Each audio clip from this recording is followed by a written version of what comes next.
창세기 47장을 보게 되면 야곱이 애굽의 왕 바로 앞에 서 있게 되는 모습을 보게 됩니다.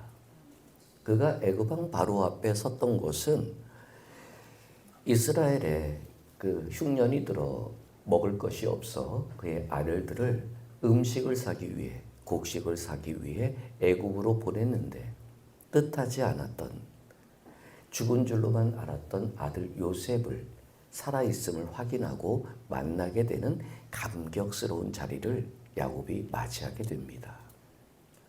모두가 복수에 두려워 떨고 있을 때 요셉은 그 형들에게 한 가지 얘기를 합니다. 두려워하지 마십시오. 하나님이 나를 비록 우여곡절을 겪고 있었던 인생이었지만 이곳에 먼저 보내셔서 당신들을 구원하게끔 만드시기 위해 내가 이곳까지 왔으니 형님들이 나를 버린 것에 개의치 마십시오. 이 고백을 합니다. 그리고 그 아버지는 그토록 사랑했던 아들 요셉을 만났을 때의 감격은 얼마나 컸겠습니까? 그리고 총리가 된 요셉은 그의 아버지를 바로 왕, 세계 최강국인 애굽의 왕 앞으로 이끌어내어 우리 아버지입니다를 선포하고 그리고 소개를 합니다. 그 바로 앞에 섰을 때에 그 바로가 야곱에게 묻습니다. 우리나라랑 비슷한 것 같아요. 어르신 나이가 몇 살이십니까? 그러면 나 130살이요. 얘기를 하면 될 텐데 이 야곱은 그 창세기 47장 9절을 통해서 얘기를 합니다. 내가 나그네로 살아온 지 이제 겨우 130년이 되었습니다. 내 열조보다 못한 인생이었습니다. 그런데 이 130년이 제게는 참 험악한 인생이었습니다. 처음 보는 바로 앞에서 자신의 인생을 뭐라고 고백해요? 험악한 인생이었습니다. 어떻게 보면 야곱의 인생이 험악했던 건 사실이에요. 형 에서의 죽음의 위협에서 한순간도 편안할 시간이 없었지요. 삼촌 라반의 집에서 20년 동안 자신이 사랑하는 여인 라헬을 얻기 위해 별별 일들을 다 겪었지요. 사기꾼이라는 소리를 들으면서도 삼촌 라반의 집에서 자기의 재물을 소유하고 이제 삼촌 라반과 헤어져 분가를 하지요. 이리저리 떠돌아다니면서 계속된 전쟁과 싸움 속에서 지칠 법도 하지만 그 야곱은 결국 가나안 땅을 차지하게 되지요. 이러한 일련의 인생을 보면 험악한 인생이 맞습니다. 그런데 바꿔 생각해 볼까요? 야곱은 장자의 축복을 받을 수 있는 인생이 아니었습니다. 그는 장자의 축복이 무엇인지를 알았기 때문에 형 에서를 속이면서까지 아버지 이삭을 속이면서까지 장자의 축복을 받았습니다. 그거 하나면 되지 않습니까? 아멘들을 안 하시네요. 하나님이 장자에게만 주시는 그 축복을 야곱이 받았다면, 그렇게 소망했던 것을 이루었다면 그거 하나로 행복한 인생 아닙니까? 여러분들에게 스스로 질문해 보십시오. 하나님이 내 아버지가 되셨고 내가 하나님을 아버지라고 부를 수 있는 그 믿음과 영의 감격보다 더 큰 행복이 뭐가 있을까요? 이미 야곱은 인생에서 찾을 수 있는 최고의 행복을 받은 사람이에요. 속고 속이는 인생, 두려움과 쫓고 쫓기는 인생 속에서도 장자의 축복을 받은 야곱을 그 누구도 건드리지 못하도록 하나님이 보호해 주시잖아요. 평생 동안 원수로 지낼 것만 같았던 형 에서와의 관계도 어느 순간 봄눈 녹듯이 사르르 녹여지는 그 은혜를 경험하잖아요. 그런데 이 야곱은 자신의 인생을 뭐라고 얘기를 해요? 험악한 인생을 살았습니다. 자, 오늘 우리가 읽은 본문의 모습을 볼까요? 이 나오미가 남편과 아들 둘을 다 잃고 이제 모압 여인인 2명의 며느리와 함께 모압 땅에 남아 있습니다. 어떻게 할까 어쩔 줄 몰라 고민하고 있습니다. 다시 베들레헴에 돌아가자니 친척들을 볼 면목도 없고, 그렇다고 여기에 남아있자니 자신들의 든든한 방패가 되었던 남편과 아들들도 없고, 내 마음을 나눌 수 있는 며느리들도 없고, 다 모압 여인인 며느리들만 남아있는 이 상황에서 나오미는 고민 끝에 베들레헴으로 돌아가기로 결정을 했을 겁니다. 그리고 그 며느리 둘에게 너희는 원래 모압 여인이니까 너희들은 여기서 사는 게 좋겠다. 속된 말로 야 아직 혼인신고도 안 했으니까 너희들 법적으로는 결혼한 여인들이 아니니까 여기서 아무렇지도 않게 너희 땅에서 살아가는 것이 좋겠다. 이 얘기를 합니다. 그때 한 며느리는 그 시어머니 나오미를 떠나서 자신의 집으로 돌아가고, 우리가 알고 있는 룻은 시어머니 나오미를 쫓아 베들레헴으로 가게 됩니다. 여러분 한번 생각해 보세요. 베들레헴으로 가는 이 나오미의 발걸음이 어땠을까요?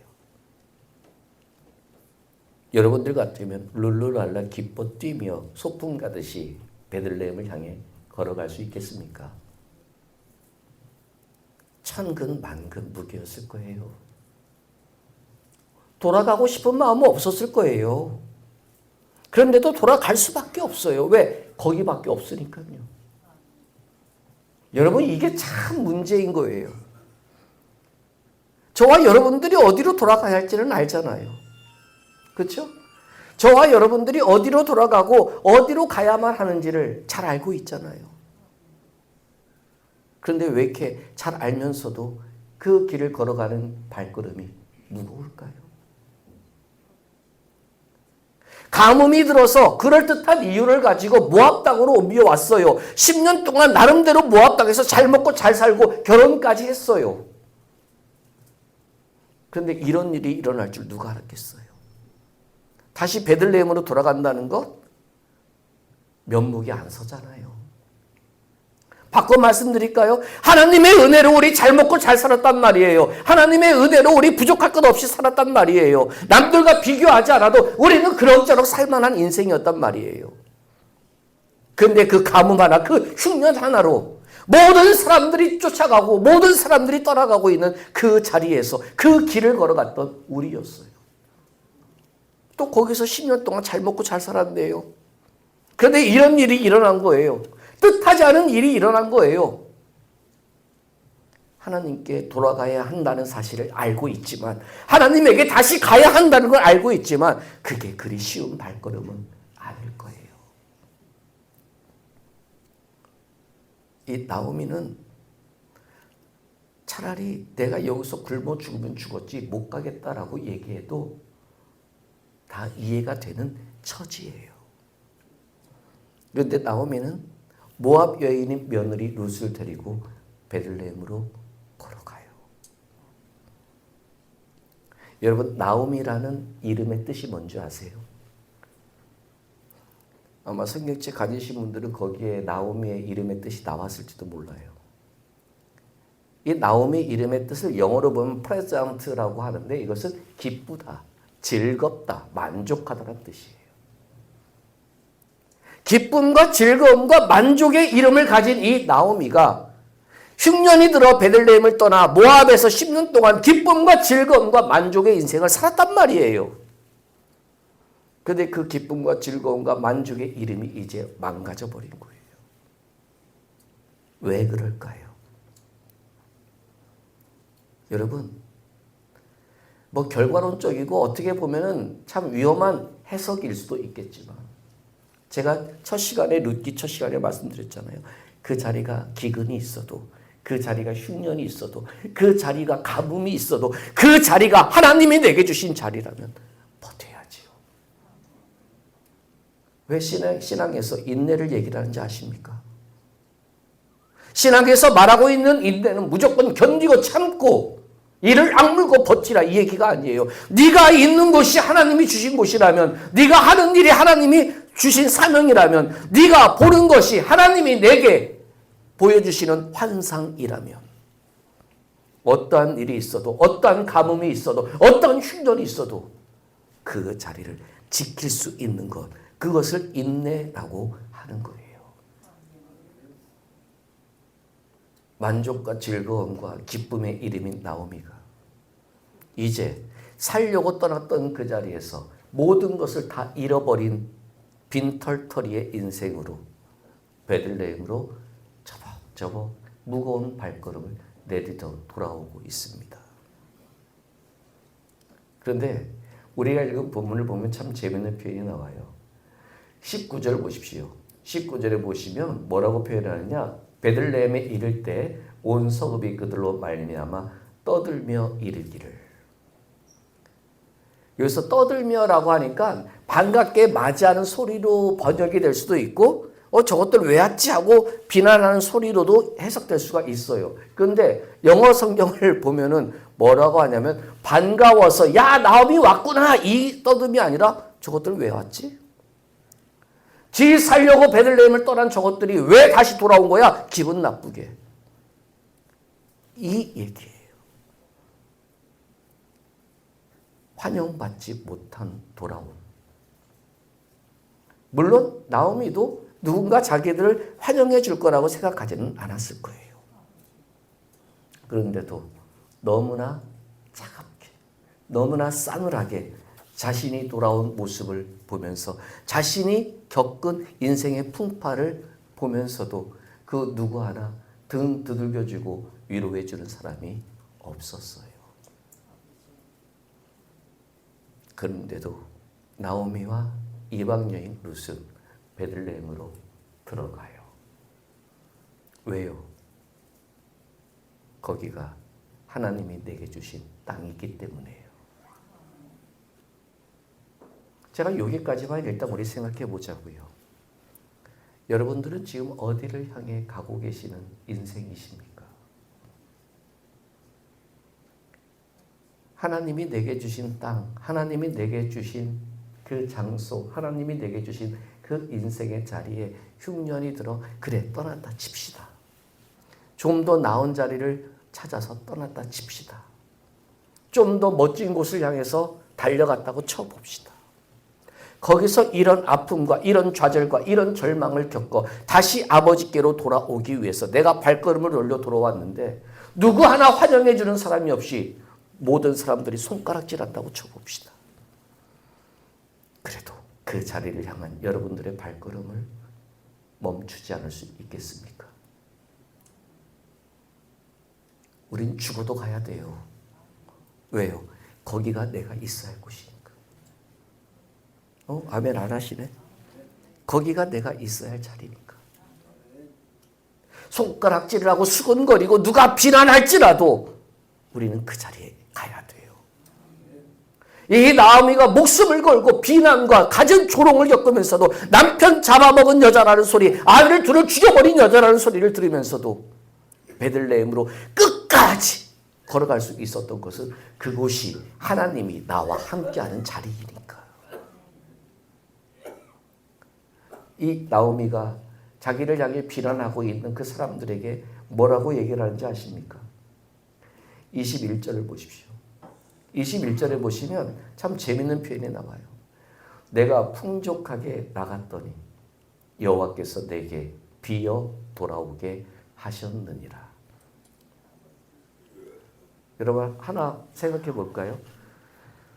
나오미의 가족이 풍족하게 나갔습니까? 베들레헴을? 왜 나갔지요?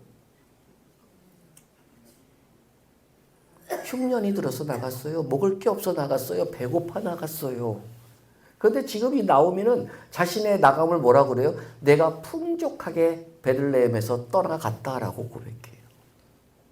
그런데 그들은 10년 동안 모압에서 배불리 먹고 살았어요. 결혼까지 하고요. 가정까지 꾸리고요. 나름대로 잘 살았어요. 그런데 그 10년의 시간을 뭐라고 그래요? 내가 비어서서 돌아왔다라고 표현해요. 뭘 의미할까요? 배고파서 배부르려고 간 땅에서 배부르게 먹고 살았는데 오히려 반대로 나는 베들레헴에서는 풍족하였는데 떠나서 모압에서는 텅텅 비어가지고 돌아왔다. 이것이 우리에게 던져주고 있는 인생의 고백의 의미가 뭐냐 말이에요. 왜 이제서야 하나님이 함께하는 인생을 고백할까요? 왜 이런 고통과 왜 이런 아픔과 왜 이런 슬픔을 겪어야만이 하나님이 나와 함께 하셨었구나. 나는 비록 몸은 배고프고 굶주렸을지라도 내 영만큼은 하나님이 함께 하시는 땅에서 풍족했었는데 그 영혼 뒤로 한 채 배만 채우려고 나갔던 그곳에서 내 영까지 텅텅 비어 겨우겨우 돌아오게 된 자신의 인생을 나오미는 고백하고 있는 거예요. 참 슬프잖아요. 어쩌면 우리들의 인생의 지금까지 현 주소, 지금 우리가 서 있는 현 주소에서의 고백이 이 나오미의 고백은 아닐까요? 저를 쳐다보십시오. 하나님으로 여러분들의 배 부르십니까? 거짓말 치지 마시고 하나님 말씀으로 여러분들이 배부른 하루하루를 살고 계십니까? 배부르면 우리들의 인상이 그러진 않을 거예요. 배부르면 우리가 살아가는 하루하루에 대한 삶의 태도와 자세가 그러진 않을 거예요. 항상 주님은 우리의 영을 당신의 은혜로, 당신의 말씀으로 풍성하게 배부르게 하고 있는데 우리는 그 배부름으로 인해서 육체의 잠시의 배고픔을 견뎌낼 수 있는 힘을 주셨는데 오히려 육신의 배고픔으로 영의 배부름을 쫓아내어버리고 있는 우리들의 인생은 아니냐는 거예요. 왜 나오미는 그걸 이제야 깨달았을까요? 왜 남편이 죽어야만, 왜 두 명의 아들이 죽어야만 이 현실을, 이 영적인 모습을, 이 하나님의 사람으로서 살아가는 인생의 원리를 깨닫게 되었을까요? 저는 오늘 본문의 말씀을 통해서 우리가 할 수 있는 내 인생의 고백을 만들어가는 하루하루의 삶이 되었으면 좋겠다는 생각을 해봐요. 야곱도 험악한 인생을 살았대요. 나오미도 내가 배불렀었는데 나의 잘못된 선택으로 내가 텅텅 비어 다시 하나님에게로 돌아올 수밖에 없는 인생이 되었다라고 자신의 인생을 고백하잖아요. 저와 여러분들이 만들어 가야 할 인생의 고백은 어떤 고백일까요? 에녹이, 구약성경에 나오는 에녹이 죽음을 보지 않고 하늘로 올라간 에녹에 대해서 구약성경은 창세기에서 아주 딱 한 절만 써 있어요. 에녹은 하나님과 동행한 자더라. 그런데 거기에 나오는 하나님과 동행하다라는 뜻을 단어가 참 재밌어요. 그냥 어느 순간 동행했다, 같이 갔다, 그 다음 잠시 나 혼자 갔다 이런 정도의 의미가 아니에요. 거기서 동행이라는 것은 항상 옆에 붙어 있다라는 뜻이에요. 그러니까 우리가 흔히 쓰는 말로 표현하면 동반자라는 뜻이죠. 여러분, 에녹이 죽음을 맛보지 않고 올라갔다? 저는 거기서 하나의 질문을 해봐요. 정말 죽지 않았을까? 그런데 에녹은 죽음을 맛보지 않고 올라갔다라는 것은 어떤 의미일까? 하나님과 함께 동행하니까. 이해가 되세요? 하나님과 함께 동행하니까 그에게는 죽음의 의미가 없어요. 왜? 항상 주님과 함께 하니까. 그게 쉬웠을까요? 왜 우리는 인생의 흉년 앞에서 이렇게 난리법석을 떨까요? 왜 우리는 인생의 가뭄 속에서 어쩔 바 몰라 우왕좌왕하고 다른 곳을 향해서 눈을 돌릴까요? 왜 그 자리에서 하나님이 주신 그 땅에서 또 다른 하나님의 역사와 열매가 나타나기를 기대하고 인내하지 못하고 우리는 자꾸 다른 곳을 찾아 떠나야만 할까요? 먹을 것은 없어 배는 고프지만 하나님의 말씀으로 하나님의 함께 하심으로 하나님이 지켜주심으로 우리의 영은 이미 풍족하게 배부르게 채워주셨는데도 우리는 그 영의 배부름보단 왜 육체의 배고픔 하나조차 이겨낼 수 있는 믿음의 권세가 없을까요? 지금 나오미는 자신의 인생을 고백해요. 하나님으로 인해 배부름이 더 소중했다라는 것을 이제서야 고백해요. 그런데 오늘 마지막 부분에 기가 막힌 게 있어요. 이런 나오미가 만족과 기쁨과 행복의 이름을 가진 나오미가 자신의 이름을 마라라고 고백을 해요. 이 마라는 여러분 마라의 쓴물 기억하세요? 출애굽기에서 쓴 물을 마라라고 하잖아요. 마라탕이 아니라 이 쓴물을 마라라고 하는 것은 뭐냐면 고통이라는 뜻이에요. 기쁨, 즐거움, 행복의 이름인 나오미가 마라, 고통의 이름으로 바뀌어버렸어요. 왜요? 하나님으로 인해 배불렀던 인생이 이제 육체의 배부름을 찾다가 모든 것이 텅텅 비어진 인생이 되어버리니까. 그렇게 해서 자신의 자리로 돌아왔을 때 마지막 절 보실래요? 22절. 기가 막힌 표현이 나옵니다. 나오미가 모압 지방에서 그의 며느리 모압 여인 룻과 함께 돌아왔는데 그들이 보리 추수 시작할 때에 베들레헴에 이르렀더라. 여기에서 기가 막힌 표현이 뭐가 있을까요? 어머, 얘네들이 왜 떠났다고요? 흉년 때문에 떠났다고요. 근데 얘네들이 돌아오니까 그때가 어느 때라고요? 보리 추수할 때가 시작되었더라. 여러분 놀랍지 않아요?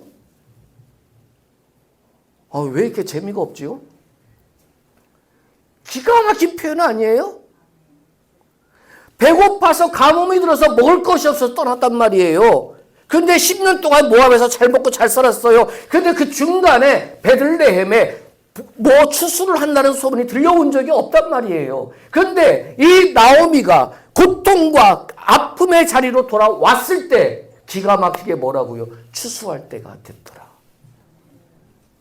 야, 이거 놀라운 하나님의 축복 아닙니까? 그 자리를 지켰더라면, 결과론적인 얘기지만 그 자리에서 버텼더라면, 인내했더라면 하나님은 결코 우리를 이대로 내버려 두지 않을 거라고 소망하며 지켰더라면 아들도 죽지 않고 남편도 안 죽었을지 모르죠. 그러나 비록 모든 배부름을 위해 영적인 배부름을 내어 던지고 육신의 배고픔을 채우기 위해 떠났던 그 자리에서 모든 것을 잃고 돌아오고 모든 사람들에게 수군거리고 모든 사람들에게 손가락질을 받는 그 자리에서도 하나님은 당신의 땅에 무엇을 허락하신다고요? 보리가 추수를 시작할 때이더라. 저는 이 하나님을 믿습니다. 여러분들의 인생의 자리가 흉년일 수 있습니다. 가뭄이고 기근일 수 있습니다.